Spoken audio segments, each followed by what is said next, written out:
recording. So, today we're gonna talk about streams. Streams. Strings are really nice. Declarative streams to be more precise. So, I think a stream is a potentially unbounded list of messages. It is a list whose tail is an unboundable variable. Sending a message is done by extending the stream by one element, binding the tail to a list pair containing the message and the new unbound tail. Receiving a message is reading a stream element. A thread communicating through streams is kind of an active object that we will call a stream object. So let's see what this is all about. So we have the producer and the consumer mechanism. So the producer is the one that is producing the messages and the consumer is the one reading it. Yup. So we have here a bunch of messages and an unbound variable in the tail of the list there. And a stream is created incrementally by binding the tail to a new list pair. So if we grab that one from there, we do it like this. We added three messages to the queue, I guess. And this the guy that is doing such things, just binds and rebinds. It's called the producer. And the one that's going to read these things is called the consumer. Yup. So then we have the first naive implementation. So the generate is a producer. That's my first criticism. I think this should be called producer in this case, in this first example. But well, and the sum is working as a consumer. So what is it doing? We have a limit and we have a number. If the number is less than the limit, we just add well, in this case, the counter is also the content of the of the. Well, yeah, it's the output of this function, the return value, right? Mhm. But if you take a look, this is calling itself, incrementing the counter with the same limit, which means that eventually we will go to the else, and this is going to return new, and that's when we're going to end the production of messages. And then the sum is grabbing a list. If there is something in the list, we just continue going through the list. So the consumption here does, actually the consumption here is accumulating. That's what it's doing. And Yep. then when we receive the end, we just return the final accumulator. And we have two threads. One that is creating the thing, and another one that is. Consuming it. And why does this work? The reason that this works is that this is gonna hold on the case here if this is unbound. Uh, so as we keep growing via one thread, the other one keeps awaiting for the decision between things.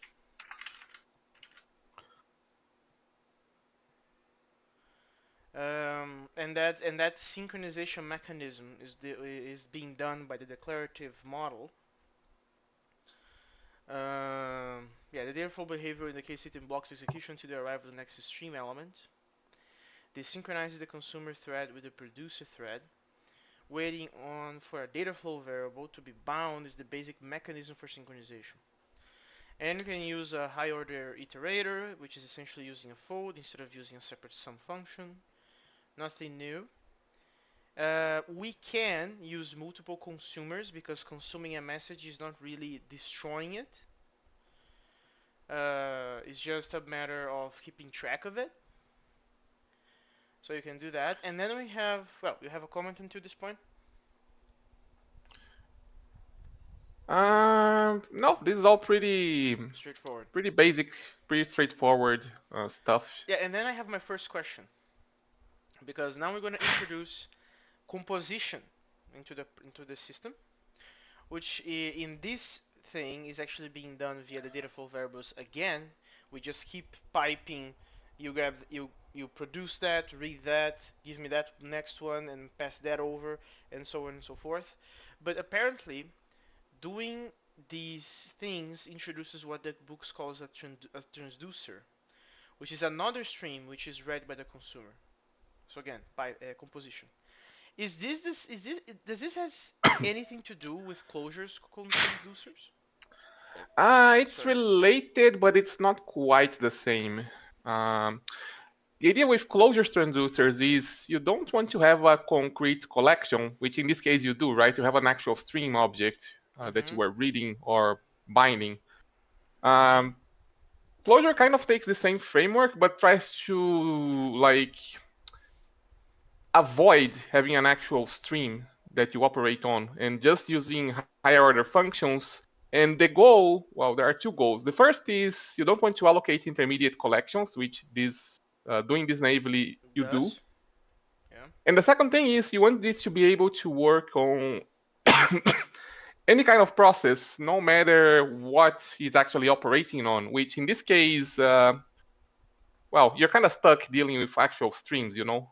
Um, Yeah. Yeah. Yeah. yeah, In general, a sequence of string objects, each of which feeds the next, is called a pipeline. The producer sometimes is called the source, and the consumer is called the sink. And then what are we doing? We're basically introducing a filter. So we generate a bunch of stuff, and then we create a filter process that is essentially grabbing the stream and returning a new one yep. that is filtering things, and that is the input for the real consumer. The is odd is just a filter to remove the non-odd elements, and then we have this figure up here that is essentially the pictorial representation. Yep. Yeah, if you Uh, ever used Unix pipes, this should look familiar. yeah, yeah, yeah, exactly. But that's what I mean. This is also reminds me of composition, definitely. We just don't have syntax to make it nicer, but it definitely also reminds me of composition, which is what also reminded something that you imagine when you're dealing with pipes. And then we have the example of the prime numbers. So we're going to be creating a bunch of numbers and then filtering each individual prime filter is going to have its separate thread. So there is an image, yeah. So here we're filtering all the multiples of 2, all the multiples of 3, of 5, of 7, and as the book also mentions, they are getting less useful as the number grows. They filter way more stuff in the beginning. So this Yep. is essentially what's happening there, and then this is how we use it. So this is the same generator as before, and this is the consumer. We can optimize this by, instead of being linear, we can just go square root of n, and there are um, not so hard mathematical reasons to conclude that. Um, Uh, although this does assume that you know the limit of how many, what number is your upper bound, right? yes, with a list of 100,000 elements, we we can call it this. This dynamically creates the pipes of filters shown in the figure down here. Since small factors are more common, they are more useful. Managing resources and improving throughput. Okay, so this is the first. Okay, we know what streams are. We know how to create them and how they connect to each other. How can we improve their performance? So first of all, it's the acknowledgement that this has a performance problem, which is that in a naive way, what happens if the producer generates elements faster than the consumer can consume them? If this goes on long enough, their consumed elements will pile up and monopolize the system resources.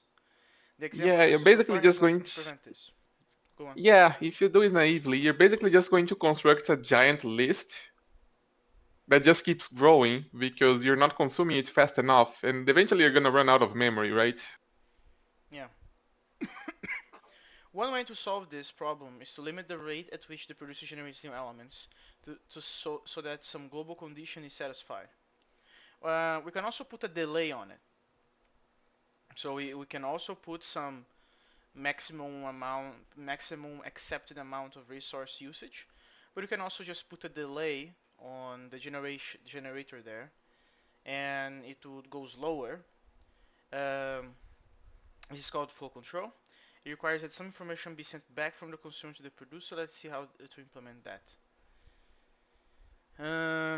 Okay, so the simplest flow is called demand-driven concurrency or lazy execution. In this technique, the producer only generates elements when the consumer explicitly demands them. So the previous approach that is then would be called supply-driven execution or eager execution, which is pretty nice. We're going to introduce this. Lazy execution requires a mechanism for the consumer to signal the producer whenever it needs a new element. The simplest way to do this is to use a data flow. For example, the consumer can extend its input stream whenever it needs a new element. That is, the consumer binds the stream's ends to a least pair where X is unbound. The producer waits for this pair and then binds X to the next element. So this is how it's going to look like. Um, so now the producer is the one doing the case, which is Yep. pretty interesting. So this is going to be waiting on XS. Once SX is defined, which is there's only one case, we bind the X to the N, and then we call ourselves, and when we do that, we're gonna wait again Yep. until the future XR is defined. And then this is the new consumer, which is essentially um, it's essentially checking if limit is greater than 0, because this is a condition for the consumer to request a new object to be produced, and he binds it. This immediately unblocks the producer, and then he calls himself decrementing the limit. And it uses the variable that it introduced, expecting Hmm. the x there, a plus Exactly. x, right? So it will be waiting for. Oh, I guess The, here it will already be waiting for x to be defined. yeah, because the producer is the one actually binding x Exactly. And then actually that's a good question. It will it wait in here or in here? down there actually. Down there, right?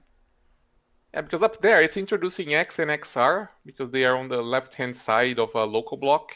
Yeah, but it's not Um, using them, so this could be unbound into this point anyway. yeah, x will be unbound at this point. Xr is unbound as well, actually. Yeah. And then this is how we're gonna use it. And again, the producer and the consumer are in separate threads, and that definitely works. It is now that the consumer that controls how many elements are needed. This implements lazy execution by programming explicitly. And then there is a footnote that we're gonna apparently also see how to do this implicitly, which is gonna make it easier. And Yeah, I'm very hopeful for that because I this example is less of a problem. When you start having this other approach, which we're gonna see right now about the buffer, this is way harder to read. yeah. Um, Slight spoiler: we're going to revisit buffers once we have implicit laziness, and it's simpler.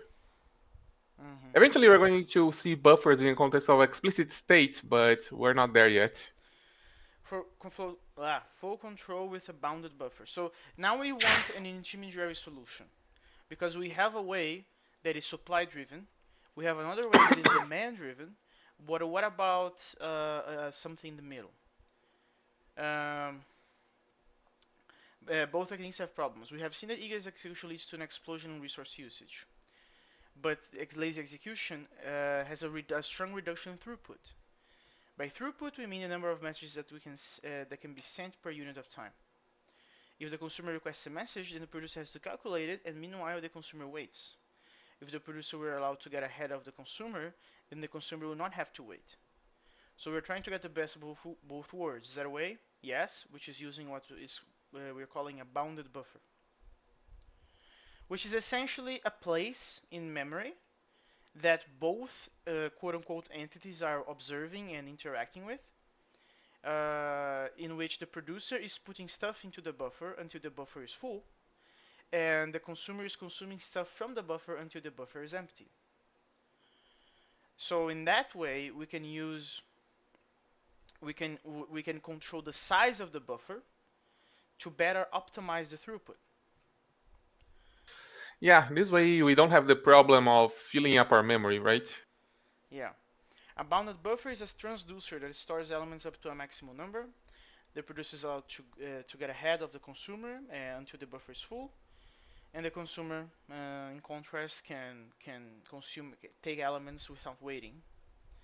And figure 15 is the image. Oh well, this is how do you implement that. So let's take a look. Actually, let's first read. This picture introduces a third bit of graph notation, small inverse arrows.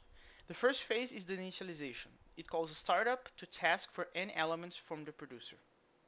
Okay, so let's take a look. So we have a startup function that has n as input and xs as an output. If n is 0, we just return the output. If else, we created an unbounded variable called xr, and then we say that the output is something on the head and xr on the tail, and we pass xr recursively. So what is this doing? This is essentially adding a head to the output, doing a cons to the output and making the tail unbound. Yeah, this is basically a drop. Yeah. Wait, a drop? I don't follow. If it Yeah, was a drop, if this you would be the other way around, right? no, this is a drop.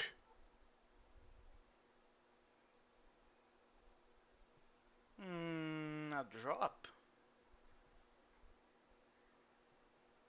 Why is this not the other way around then? What do you mean the other way around? Exactly like that. We have an equal here, so we have the left hand side and the right hand side. Shouldn't it be this for equals this to do what you said? It doesn't matter because equals is actually commutative. So we are destroying the head out of XS. Yeah, we're basically saying, okay, we have access, but we don't care about the first element in this case. So we grab the tail and we call ourselves recursively. That's basically drop. I guess you're right And the because reason, this is, yeah. I guess you're right in this case. The equals doesn't matter. Mm-hmm. Go on. yeah, and the reason it is doing it is just to like force the producer to produce the elements, right? Because we are binding access to something. Um, Yeah, we are talking to the producer via the bind, yeah, and we are essentially populating. Yeah, we are essentially populating it. Like we are discarding it, but there is something being put in there. yeah, And then we have ask loop, which the second phase is a buffer management. Buffer management. It asks ask loop to satisfy requests from the consumer and initiate requests to the producer. Whenever the consumer asks for an element, ask loop does two things. It gives the consumer an element from the buffer, and it takes the producer for another element to replenish the buffer. So what we are doing here is extracting something out of the buffer. So this is the same as before. Like I really don't like it. It should, to me, it's more natural to read the other way around. But because this is data flow variables, it doesn't matter. This is actually asking for the y, and this is going to be unbound. This would be already in the buffer because this is already being produced by the producer via the startup. And then we're going to use that to do something. And then we also need to replenish the buffer. So what we do is we pattern match again, extracting the head. So then there's a new available position because we just extracted something. So there is a new available position. And when we do this, the producer will be able to talk to the buffer again and put something in there. And then we just call ourselves with the end true, right? yep, Right. Yes. And then the rest of the program, we have startup. So yeah, this will return you the populated thing from the producer. Actually, it's going to return. It's literally a drop, right? It's going to return a suffix of the original stream xs, right? But it's going to Mm, force all the elements in between by binding the intermediate list cells, I guess. it will return you. Uh,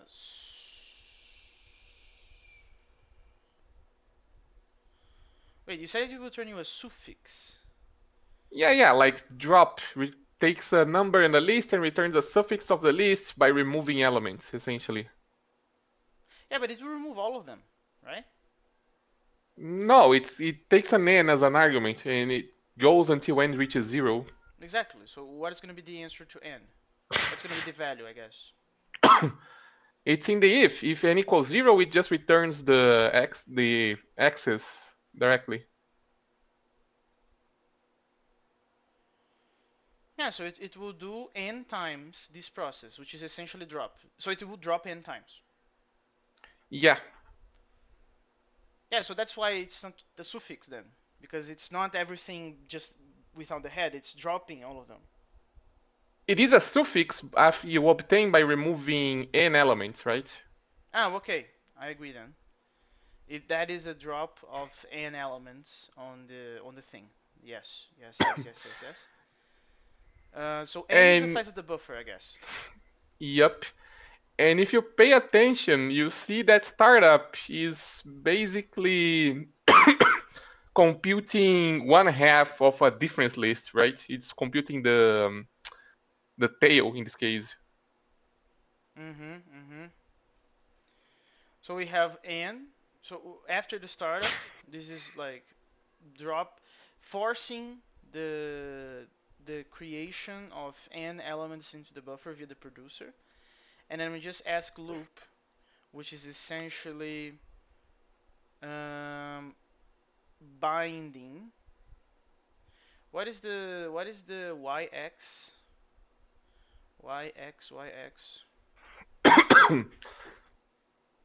Oh, okay. So xs is actually It's the input. it is the input.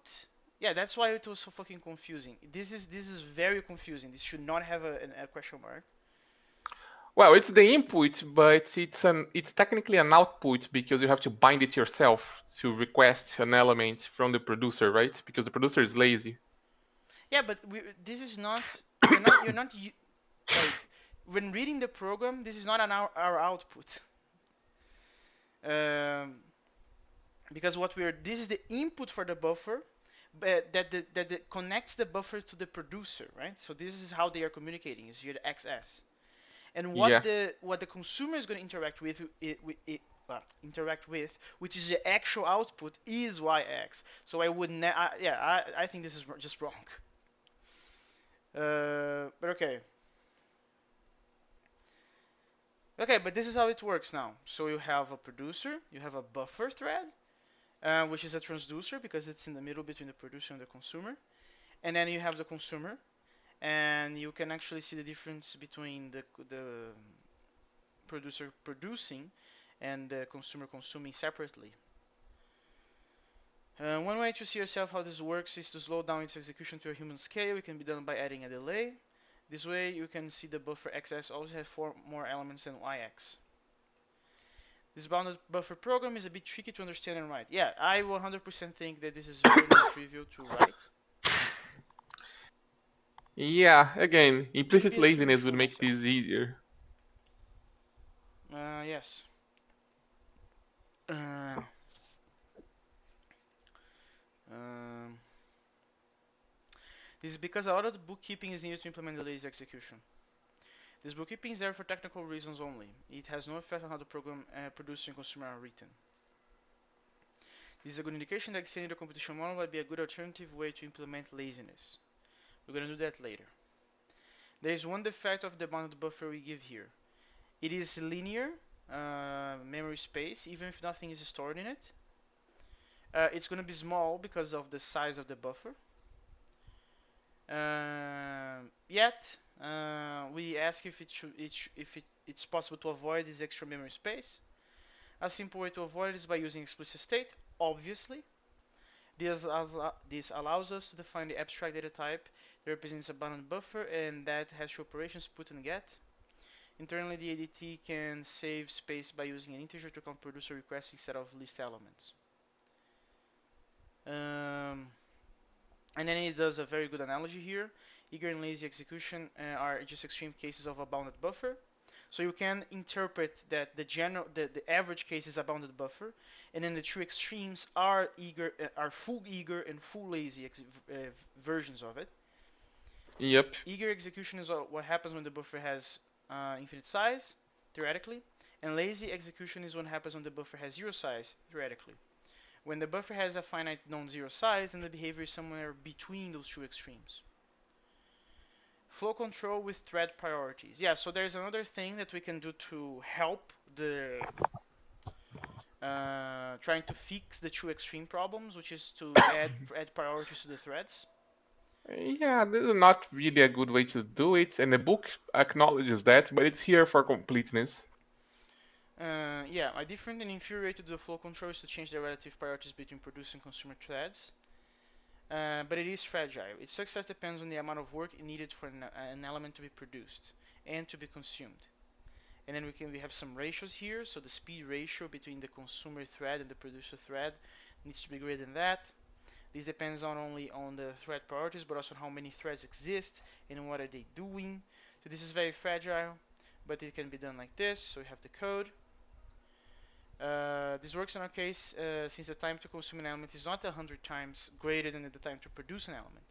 But it might no longer work for a modified producer and consumer, which might take more or less time. The general lesson is that changing thread priorities should never be used to get a program to work correctly. The program should work correctly no matter what the priorities are. Changing thread priorities is then a performance optimization. It can be used to improve the throughput of a program that is already working. Okay, and then you go to the idea of a stream object,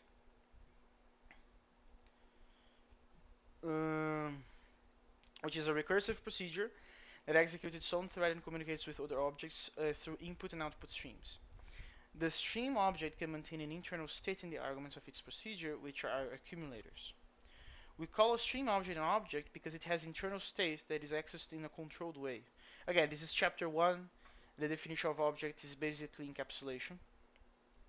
Basically.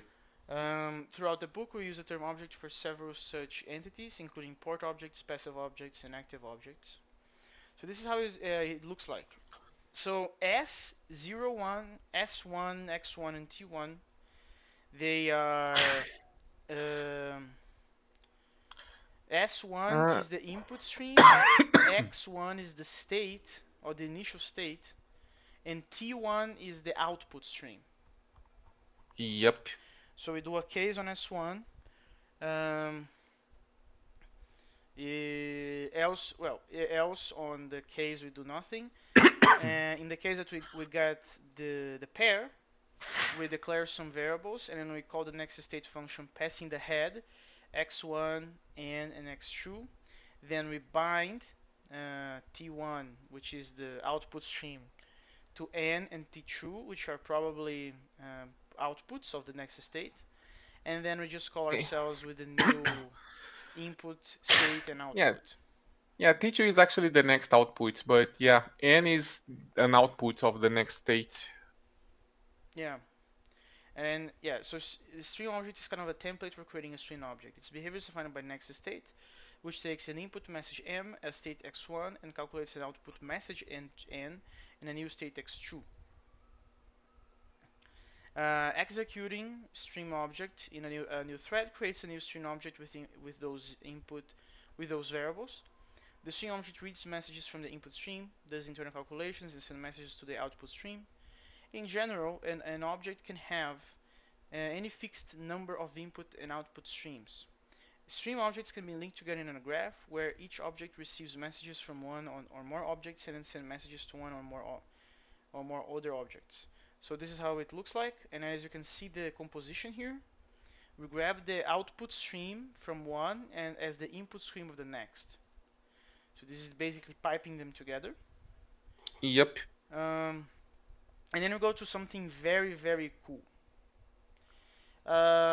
So my master's was not logic simulation in the sense of the digital logical logic gates, but I had exactly this type of problem having combinational logic, which is what we also called stateless or memory free.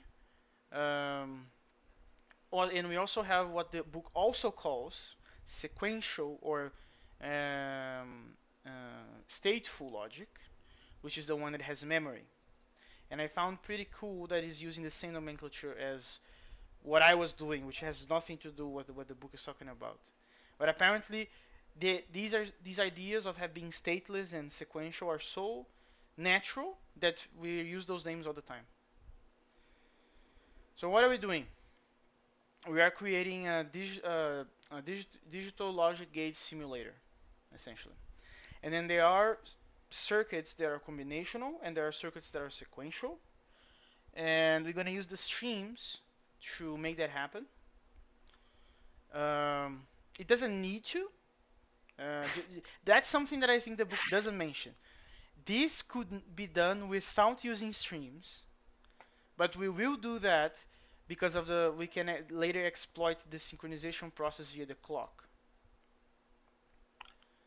Because then everybody is waiting and we can have control over what everybody is waiting on upon the data flow variables. Yeah. So that's why we're going to use streams for that. So the combinational logic is the stateless one, which means that you don't have to use anything from your past to determine now. And then this is the NOT gate, for example, which is again using streams. So this will block if XS is not the pair. And then when it is, you're just gonna do one minus that because that's how we implement NOT using natural numbers. And you're gonna call yourself, which is also do the same trick as blocking once again. Um, and how do we connect several gates together? Easy. We we have a stream called not G, well, not G, XS, and we have a function called not G that just it creates in a separate thread the not loop that we've seen before. Yep. And then you can generalize this framework to work with other types of things, other gates, and this is how you can do that. Nothing too crazy, in my opinion. Very simple. Yeah, but this is for binary, right? Yeah, this is for two input gates. So Yeah. this is why we're using tuples. And then you can literally make all of these in a single shot because, well, oh my god, high order functions are nice. And then we can implement the full header, which, as far as I remember, it's not giving the names of the inputs, right? So it's just X, Y, and Z. So it's addend 1, addend 2, and carry, right? Yeah, the previous carry, because the idea is you chain those together to make an arbitrary width adder, right? Exactly. Well, but he's not doing that. We are not concatenating a bunch of adders. So, but Well, yes, this C yeah, would be the it next mentions Z. you do that, but it doesn't actually do that in the book. Exactly. Uh, where does he mention that?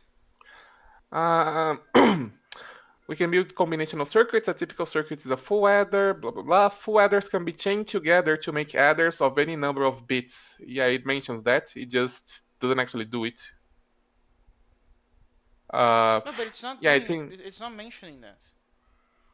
Yeah, it's if you go to the beginning of this paragraph. Beginning here. Yeah, see. A typical circuit is a full adder which has three 1-bit numbers giving a 2-bit result. It's not mentioning that. No, no, This no. is The next, actually the next phrase, Lemus. okay. Full adders can be chained together to make adders of any number of bits. Is that what you're talking about? Yeah. Yeah, it's still not talking what I'm talking about. It is talking generically. It's not telling you how you chain them together, right? So Well, I can. no, it So isn't.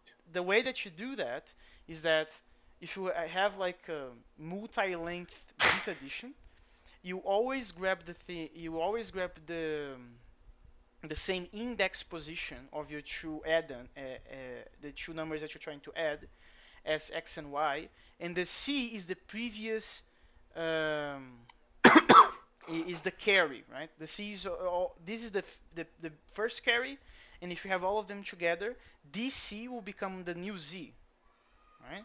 So then you imagine a box identical to this on the right, and then C will be connecting to what will be the next box Z, and then you just grab the X and Y from the real two inputs, and that's Yeah, how and you the get first z is obviously zero, right?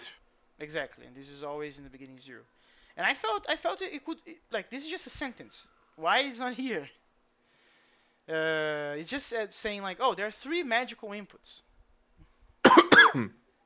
And true magical outputs. They have names, my friend. That's why that's how you bring intuition.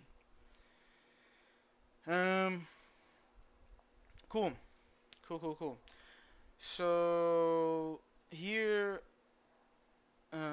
okay. So this is how you implement the full adder using the streams, right? So we can just again.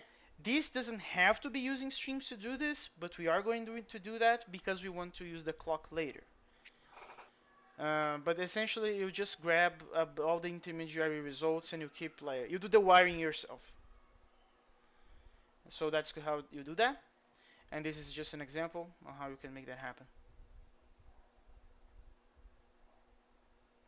And then we have the sequential logic, which this is the most impressive part of what we read for today, in my opinion. The data flow variables allow you to do sequential logic without a lot of the hassles that you have, for example, in FRP. FRP stands for Functional Reactive Programming, and it's essentially an embedded, it's not exactly a language-specific concept. You can implement it in many languages.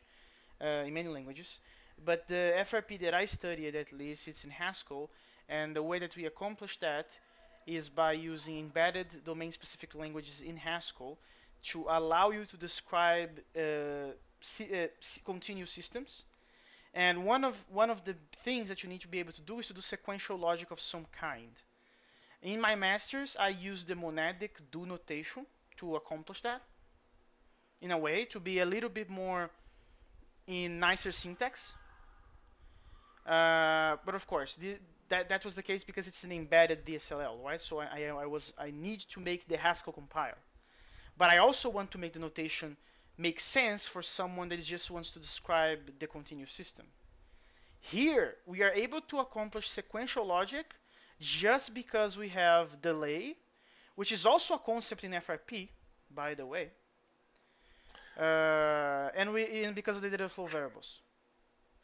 Uh, I'm not sure if data flow variables would help with continuous systems though, because if you pay attention, you see that the stream is basically a model of discrete time, right? You can interpret it that way. Um, well, yes, you're right, but doing discretization on continuous time is one of the available strategies to try to do the computation out of it. What I did with differential equations is just another way, like it's a different approach completely. You can have some sort of discretization step that you do in another particular strategy to solve the problem. So this is not 100% unreasonable. I wouldn't say it's the best, but I think I've seen this already done in papers before. And Uh, for example, they have a built-in for delay in like Yampa. So I believe it's Yampa though. So Haskell. So this is for FRP, and I think I've seen I believe they have a delay. Yeah. So again, this is an embedded DSL, which means that this needs to be able to make sense to DHC. So it's not, you don't have all the yeah, freedom that you could to make the syntax nicer, but you have to have the concepts to be able to do sequential, for example, memory stateful things and stuff like that. But this portion of combinational and sequential reminded me of me FRP, particularly in my masters, because I had to deal with this type of problem, and I didn't use this strategy of having a delay, but this was so easy to do in this language because you have the streams thing, and the streams is based on the fact that you have access to data flow variables. So this is all because you have data flow variables. Yeah, data flow variables are amazing. So okay, we should read this thing. We cannot model sequential circuits with the approach of the previous section. Let us connect an output to an input. To produce an output, the circuit has to read an input. But there is no input, so no output is produced either. That seems pretty straightforward. In fact, this is a deadlock situation since there is a cyclic dependency. Output waits for input and input waits for output. This is exactly what the monadic denotation in my masters is supposed to fix. I don't know if you remember that, Marinho, when I asked you to take a look at it, but uh, this is exactly the problem. Yeah. To correctly model sequential circuits, you have to introduce some kind of time delay between the inputs and outputs. Yeah, this is one way to fix that. Then the circuit will take its input from the previous output. There is no longer deadlock. We can model the time delay by a delay gate, which simply adds one or more elements to the head of the stream.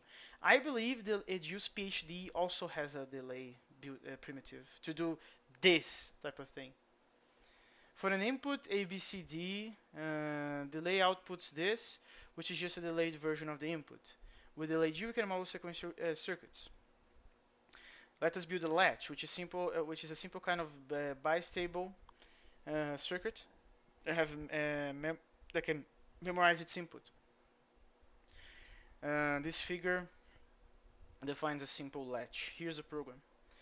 So yeah, so we first grab the F and we delay it, and then we start doing things.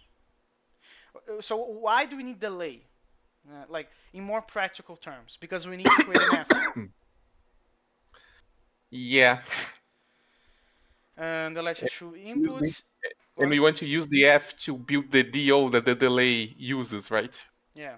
The latch has two inputs, C and DI, and one output, DO. If C is 0, then the output tracks DI. It always has the same value as DI. If C is 1, then the output is frozen at the last value of DI. The latch is bistable since do can be either 0 or 1. The latch works because of the delayed feedback of do and to F. Yeah, so this is another reason to use streams actually. I didn't notice this before.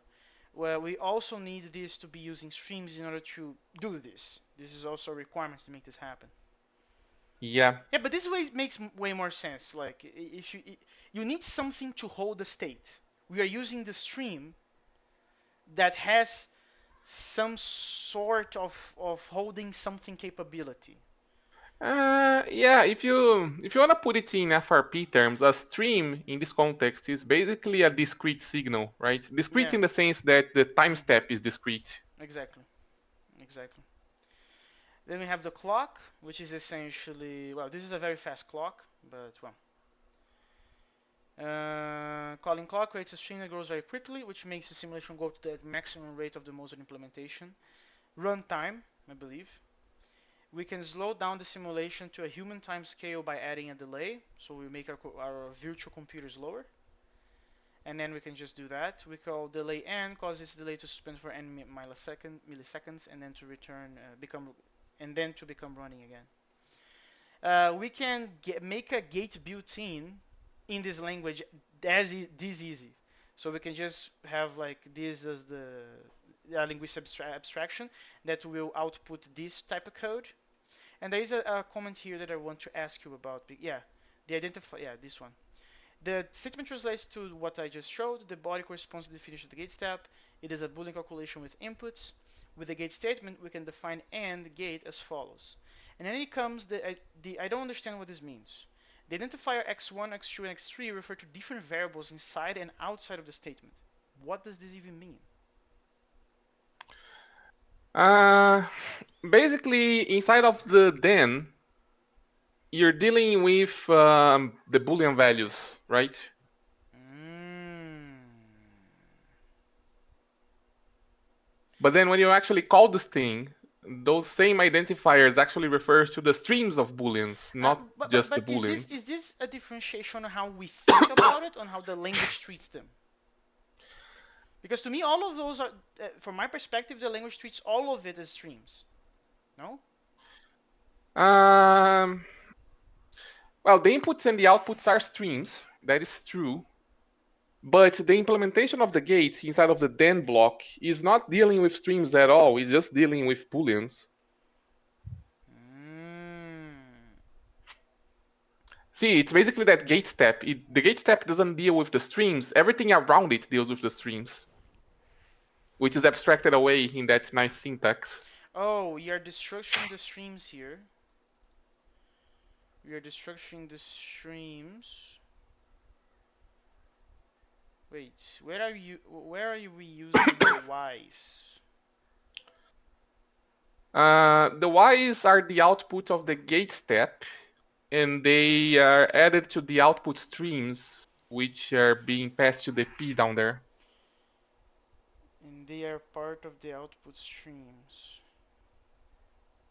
Yeah, I'm having a hard time understanding what you said. To me, it makes sense because we don't have a multiplication defined for streams, so these must mean something else with booleans probably. But then, how are we doing this magic? Because from this perspective, this is just magic, right? This is a stream, this is a stream, this is a stream, but they aren't, but the names are the same. Yeah, this is basically shadowing. It's desugaring to something very similar to that higher order function that we had above for binary circuits. Except the syntax deals with circuits with an arbitrary number of inputs and outputs, right? It's more general than that. Okay, so it's basically shadowing. But how does it know? Like, okay, so these, uh, how many labels I have available in there? Uh, what do you mean? Exactly that. You said that this is essentially shadowing, right? So there are another. This x3 is not the same as this x3, which is not, which is the same as this one, I guess. It is, yeah. But this x3 isn't. So where is it coming from? Um, if you scroll up, Yes. you see that in the yeah, that's this figure, this figure. Hmm. The then is basically the gate step. Yeah. It's basically the implementation of that. This is calling the gate step. This is not defining Yeah, the gate step. That's why I was fucking confused. And the yeah. gate The step is gate what we've seen step. before. Yeah, the gate step is yeah. If you go yeah here, the gate step in this case would be equivalent to the yeah. This is the gate maker function, right? Hmm. Hmm. um, yeah, it takes the f as an argument, right? The gate step down there is basically the f, um, which is the body. It's basically a function that takes a bunch of booleans and outputs booleans. It takes as many inputs as Ah, the the gate booleans are takes. coming from the pattern matching. Yeah, the booleans are coming from pattern matching on the streams, which are the actual inputs and outputs of the gate. That still doesn't explain how the shadowing is being done. So there is something on the linguistic level, linguistic abstraction implementation level, that is doing some magic about this. Yeah, basically you're providing the labels for the inputs and the outputs in the gate thingy, right? Yeah, but you're providing labels that are coincidentally the same as the labels that are appearing on the body, on the other No, portions of the gate. yeah, it's because this is going to desugar into something that does shadowing, basically. It's going to use the labels for both the streams and the booleans, but Okay, so that's the magic. It is doing the desugaring process. It is reusing the labels that you provide in one portion of it to declare the then things. yeah, because the then is basically the body of the gate step, right? Okay, okay, okay, But okay. But gate step is a procedure, which means it needs to take arguments, and it's just saying, okay, I'm going to use the same labels that I'm using for the streams as the names of the arguments, basically. okay, no, they're actually helping me. So this is magic, but the magic can be understood by reading the linguistic abstraction implementation. Cool. But the intuition is that this will become this portion of the code with some shadowing trick. Yeah, basically, this abstraction is going to define the gate step with the body that you provide, and it's going to reuse the labels that you gave for inputs and outputs as the names for the parameters of that procedure. Mm-hmm. 4.4. We have 10 minutes. Let's see if that's enough. Order determining concurrency. This is awesome, but I don't know if I understood. So that's on me. Maybe it's a skill issue problem. A simple use of concurrency in a declarative program is to find the order of calculations. That is, we know which calculations have to be done, but because of data dependencies, we do not know their order. What's more, the order may depend on the values of the data. There is no static order that is always right. In this case, we can use data flow concurrency to find the order automatically. And then there's this program that I compared with the program from the original section, because this is the drawing tree algorithm. We give an example of order determining concurrency using the tree drawing algorithm of chapter 3. This algorithm is given a tree and calculates the positions of all the three nodes so that the tree can be drawn in an aesthetically pleasing way. The algorithm traverses the tree in two directions, first from the root to the leaves, and then from the leaves back up to the root. During the traversals, all the node positions are calculated. One of the tricky details in this algorithm is the order in which the nodes' positions are calculated. And then I went to section 347. In this definition, level and left limb are inputs. They propagate down towards the leaves. Root X and right limb are outputs. They propagate towards the root. And the calculations have to be done in the correct order to avoid deadlock. I compared this program to the original program, and I don't see where in the original program the programmer was doing the math. The, the order determining policy. So I have no idea Well, why there we were doing that, and in here we are not doing that. it's because the original one didn't have threads inside of it. Okay, so we are making this figuring out the order just by adding threads to it? Yeah, because the threads they run concurrently with the rest of the body of the function, right? Of the procedure in this case. Like if you get rid of all the threads, everything here is going to execute sequentially, right? From top to bottom. Yes. But by adding threads, you're basically saying, like for instance, in the body inside of the in, after you do the Well, let me just make something clear. This is not a one-to-one. For example, these three lines are different in the original program. It's a bunch of equals. Like x equals something that is equals something that is equals something. It doesn't do it in this way. It is just a single bunch of equals. that's equivalent to this. But my question still, I'm still keeping my question. This is figuring out the order just by waiting what would be already there without the threads. Yeah, see, because those threads are doing bindings, right? That means that But they if were you doing don't bindings know, before. well, yes, but the point is before the bindings, the order that you do the binding was being determined by the order that they appear in the program text, right? Yes. In this case, because you're doing the binding inside of threads, they are happening concurrently. No, I understand that. Like, I completely understand that this is happening concurrently at the same time, and they are waiting, and we are kind of figuring out.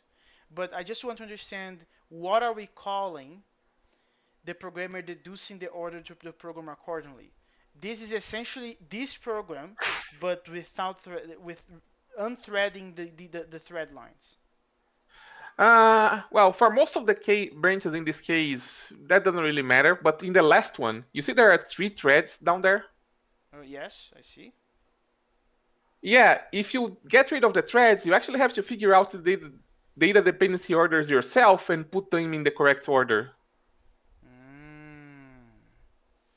Okay, I didn't pay that much attention to that, but you're right. These threads, you're probably gonna have to figure out if this comes first, or these comes first, or these comes first. Okay, okay, okay. Acceptable. The second way is to the system to deduce the order dynamically. The simplest way to do this is by to put each calculation on a different thread. Data flow execution then finds the correct order at runtime. Uh, each calculation that might block is done in a thread of its own. The algorithm result is the same as before. This is true because the concurrency is used only to change the calculation order, not to change which calculations are done. This is an example on of how to use the concurrency in declarative programming and remain declarative. In the above code, the threads are created before the recursive calls. In fact, the threads can be created at any time and the algorithm will still work. That kind of makes it funny, right? Because this means that if you swap the order of the threads in the window, the order of the nodes will change, but the same thread, the same tree will be drawn. Yeah. It's kind of cool. Constraint programming. So this is Prolog, no? Constraint It's programming is a actually natural step beyond this. It extends local propagation by also doing search, which looks at candidate solutions until it finds one that is a complete solution. constraint programming is technically a bit more general than Prolog. Prolog would be, or the book would call it relational programming, and it introduces that before we go to constraint programming. Mm-hmm. Uh, well, but the first thing that came to my mind, because it's saying that we could solve this problem by using constraint programming, and this description fits Prolog perfectly. And I was like, okay. But you It said that does. constraint programming is more Prolog is a subset of constraint programming, maybe. Yeah, because Prolog it has search, but it doesn't have the other thing that you need to do full-blown constraint programming, which is constraint refinement, working with things like intervals and such. Mm, okay. And then we go to coroutines. I personally never use coroutines in a serious application. I didn't even know that I didn't even know them properly until I read this, and I was kind of like, man, isn't this just a bunch of like, can't we make coroutines procedure? Isn't aren't coroutines just procedures I mean, that they have the benefit of keeping like because you execute a body of something, and then you go give the baton back to someone else. So like resume that one, and then that one continue from the point that it stopped before. But you can mimic this by having two functions, two procedures.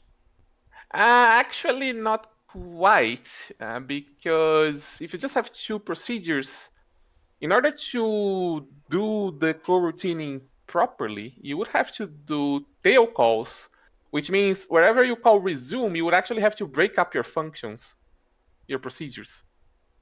I don't follow at all. Why does it need to be tail call? Because when you call resume on another coroutine, you the body of the procedure that you are in, it kind of stops at the point that you called resume. But the state is When the saved. other, yeah, the state is saved. When the other procedure resumes you, you return to the point that you called resume. You continue from there. You Yeah, see? but that means that before you pass the baton in my not so fancy coroutines using functions, you just have to output. You just have to save somewhere the state. It could be, I don't know, in the most naive implementation, just could be a bunch of global variables. Well, if you want to do this without leaving the declarative model, you would have to. No, no, no. I'm not talking about. Okay, okay, that's my bad.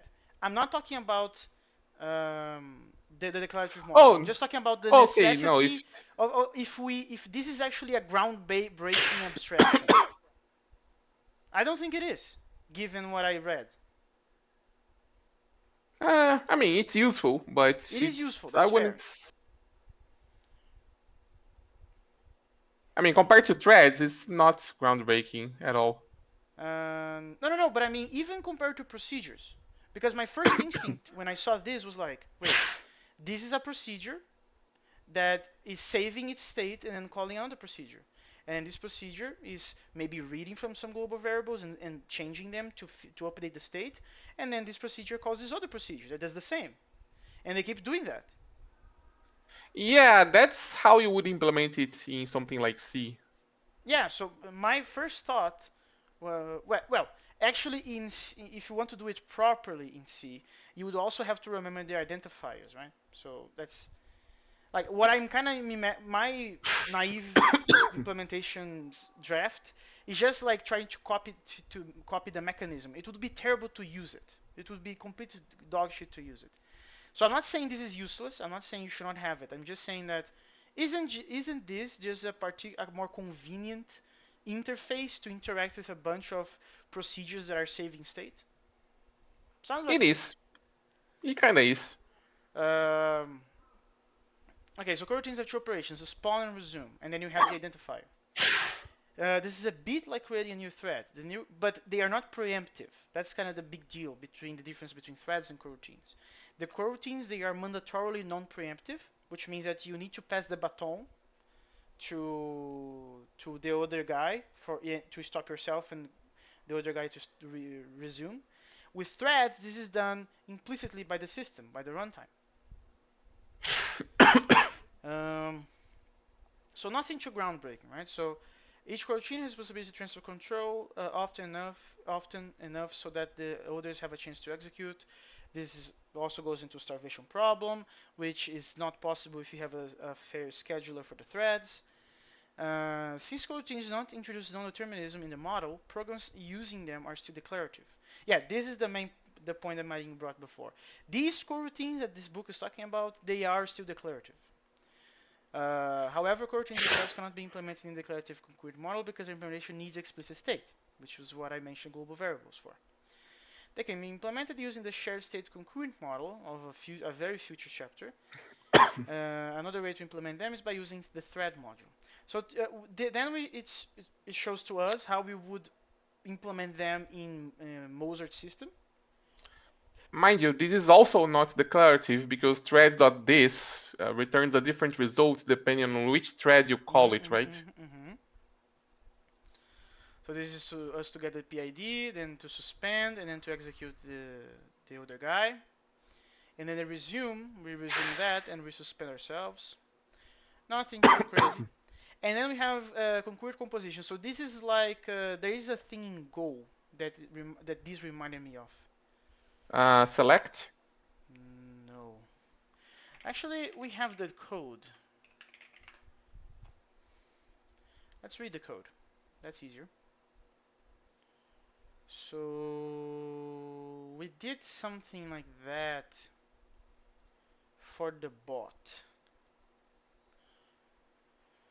The problem Why are is why are the directories for this project uppercase, Lemus? I don't remember the reasoning and that you went with that. Well, we did use the select, but yeah, this wait thingy and this left arrow thingy. The select is here. You're right. The select is there, but I was kind of this.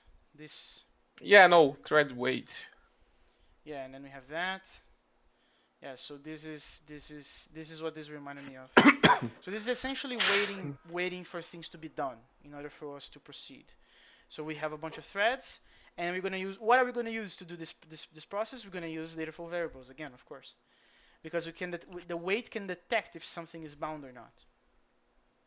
And then you have the barrier, and the barrier is essentially introducing an m dataflow variable that at each thread point we are bookmarking it with that and passing it forward, right? So we have an m, and then each thread once it's done, it's gonna bind the m, but we're gonna keep passing them m forward to the next one, so they will be blocking they are sequentially blocking themselves. So like this. So you have the x1, and then once the x1 is done, x2 will be bound to it, which is will make thread 2 finish, and then that process will be like a chain reaction to thread 3, 4, and so on. And Well, basically, well, actually, that's not quite it. What it's actually doing is it's saying, okay, I have a bunch of statements that I'm putting inside of each thread, right? Which is basically the body of the piece in this barrier thingy. mm-hmm. Um, but I'm adding an instruction at the end of that's just binding a variable that's initially free Yes. to a bunch of other variables. And then when everything is done, all of them will be bound to unit, basically, right? Yeah, but that's what I said. But you said the end result. I was kind of trying to explain that this will happen in a particular order. Actually, it won't. I don't follow. If thread S1 is done, X1 is bound. Agree? Well, yes. But if thread S2 is still doing something here, thread S3, even if let's say that S2 is not done, but S3 is the P, the body of the P, this. Okay. Then this will block because It won't. It won't actually. it won't. This is not this doesn't depend on the value of x3 and x2. We're just saying, No, no, no, okay, no. these Okay, two variables. okay. Sorry, not block in the sense that the execution will stop on this equal. That's not what I meant. My bad. When I'm saying block, I'm saying that the signaling that I am done will not happen. Right, because those two variables are equal, but they are both still unbound, right? Exactly, exactly. That's what I meant. Okay, my bad, my bad. I explained it wrongly. Yes, it will not block in the sense that it will stop and wait there, but this is required indirectly by the wait at the bottom. So this is not because both are unbound. The wait will then this wait will block, right? Yeah, basically, yeah, basically the way this is written, wait is going to block until every thread finishes.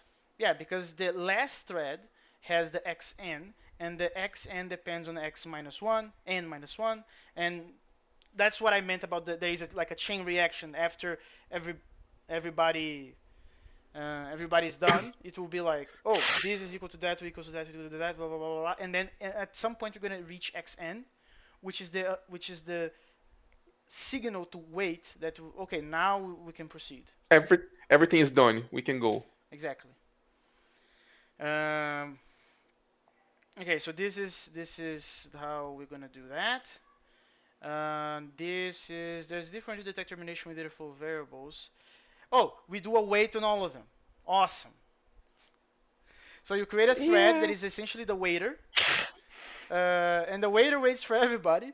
And when the waiter is done, then the main thread waits for the waiter. Of course. Yeah, I'm not sure which way is better. I kind of like the previous one, to be honest. I think I like the second way a little bit more because this makes the threads completely independent from each other. I don't need to pollute a variable in one thread because of another. So I kind of like that in independence from the threads. They all have That's their own fair. separate variables. They don't have to talk to each other at all, and the waiter is the one paying attention to all of them. But the thing that sucks is that you're gonna have to put all of these weights. It's gonna look ugly as fuck. Maybe you can use the for loop. Who knows? And then this is a control flow abstraction, and we're gonna make a combinator just well, a combinator is just a control abstraction. The term combinator emphasizes that the pressure is compositional. This is also true of control abstractions if they are based on actually scoped the closures. And we can make a linguistic abstraction again, that is essentially the barrier. So it's going to look like this, but it's actually the sugar into this. Okay, and that's it for today. Oh, we actually got pretty close to 1 hour this time. Yeah, so what's going to be the next time? 4.5 and does it I need to be don't only remember. 4.5?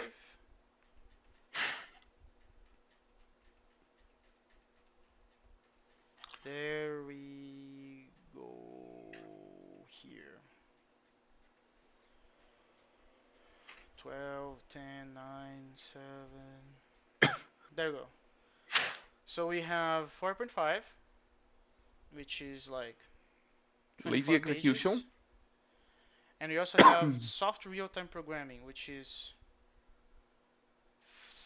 5 pages. I think we can Uh, get into that. so this is 24, so 29. And the next one is 13 pages. So I think 4.5 and 4.6. What do you think?